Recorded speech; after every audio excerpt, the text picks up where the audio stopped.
Вітаю, підписники, гості мого каналу. Ну що ж, відкриємо секрет чорного ящика.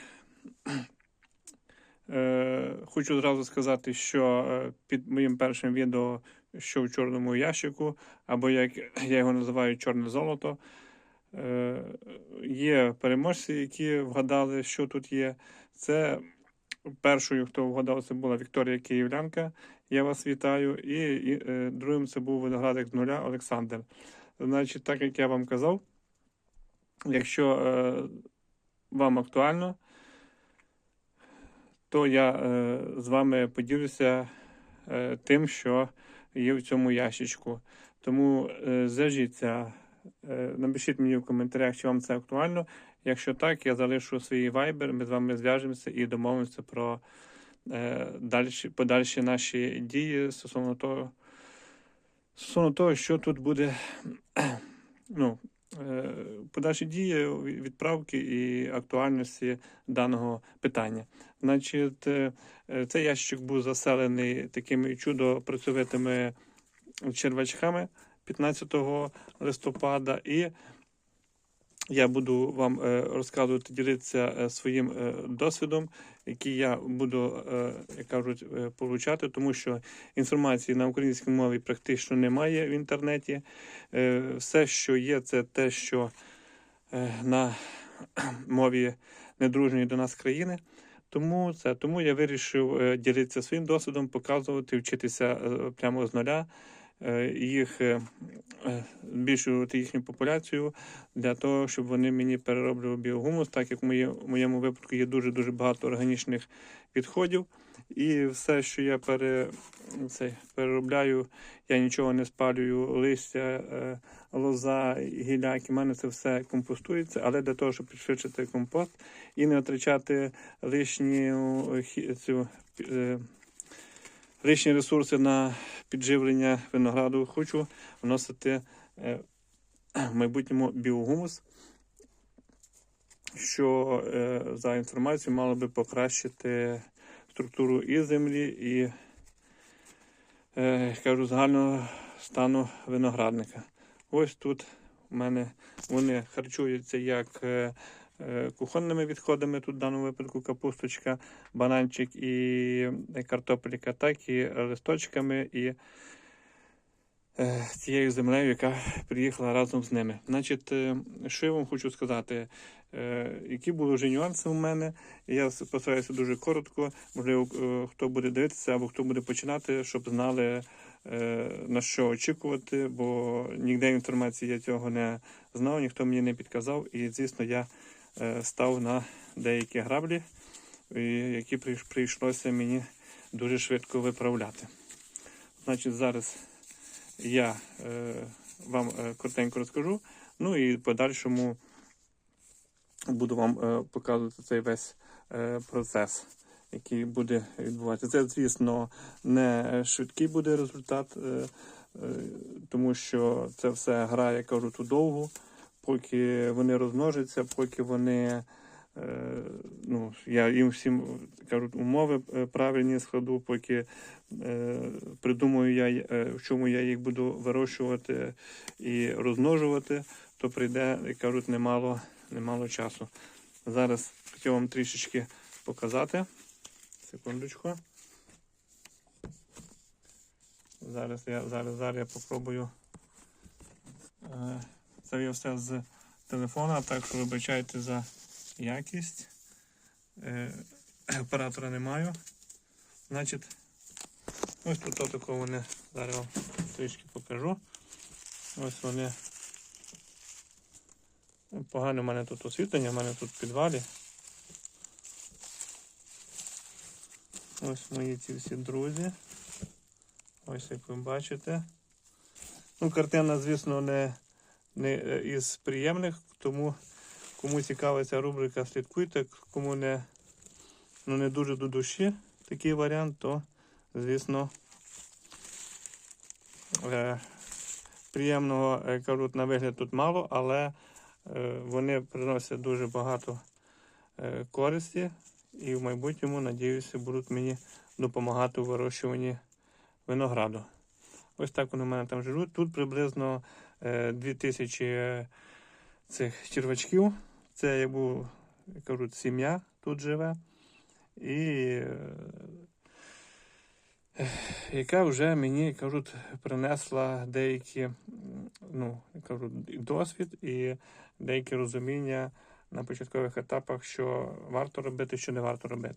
Значить, коротко, що в мене було, я їх заселив цей ящик, і основна моя помилка була це те, що перед тим, як я їх замовляти, я не підготував кормову базу. Що призвело до того, що я після того, як заселив, вони прийшли в мене вже з цим субстратом, де вони там жили. Я їх поселив в цей ящичок. Звісно, за день до того я підготував ці листочки, підготував сіно, солому, кухонних відходів. Ну і, звісно, думав, з надією, що все супер, вони тут в мене поселяться і будуть чудово жити. Але через 3 дні, поки вони вже, як кажуть, адаптувалися і зрозуміли, що тут їм буде дуже і дуже тісно, вони, як кажуть, всі разом взяли прапор у руки і почали в мене тікати звідси з цього ящика. Почали дружньо один за одним почали в мене тікати з цієї місця дислокації.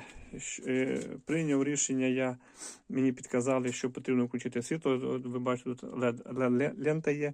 Я включив світло, що мені дуже суттєво допомогло в тому, що вони в мене не повтікали, бо я вчасно побачив, що вони всі тут зібралися. Вони були тако рядочком всі стали і почали вже рухатися і тікати з цього місця.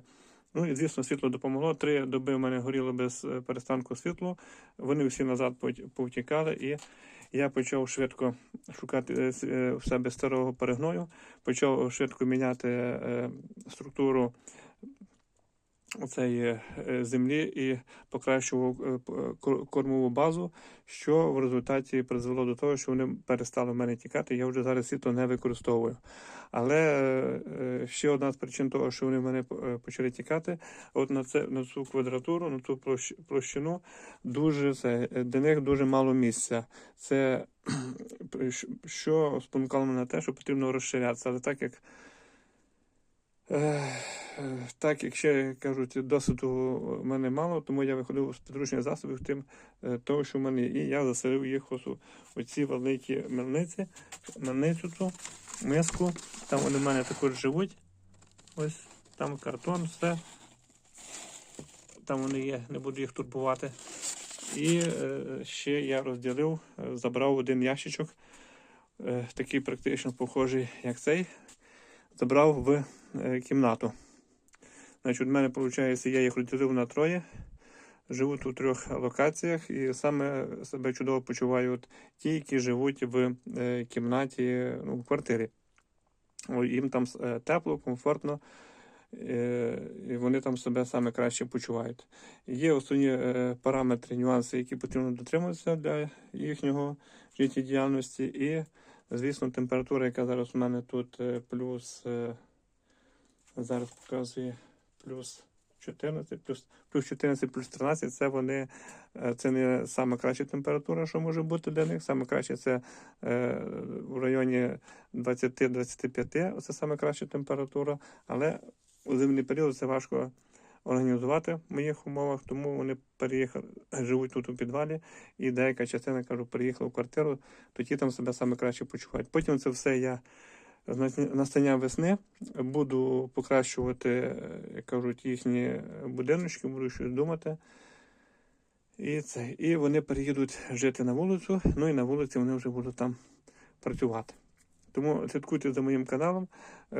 Кому цікава ця тема, коментуйте, спостерігайте. Я буду ділитися своїм досвідом, те, що виходить і не виходить. Тому що інформації на українській мові практично немає. Я взагалі всю інформацію, яку знаходжу, це тільки я вже вам казав, на мові країни, яка до нас не дружня.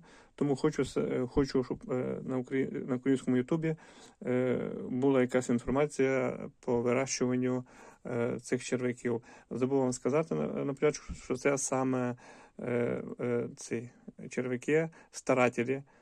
Тому що є каліфорнійські, є дендробена, є старателі і є дощові, які живуть на вулиці у кожного в землі. то це саме старатель, так як мене запевнив продавець, що це саме у мене старатель.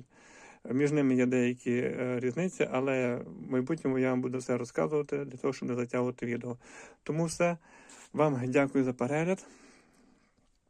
Дякую за коментарі, дякую, хто брав участь в тому і розгадував, що це тут я таке задумав. І такий от мій невеличкий проєкт, в якому я буду розказувати, показувати, ділитися своїм досвідом. Звісно, це зараз це все не презентабельно. Звісно, кущик винограду виглядає більш презентабельним, але маємо те, що маємо, тому що тут, як кажуть, така чорнова робота, які дуже чудово справляються ці чудо-червачки. Тому все, до наступних відео. Бережіть себе, рідних, і все буде добре.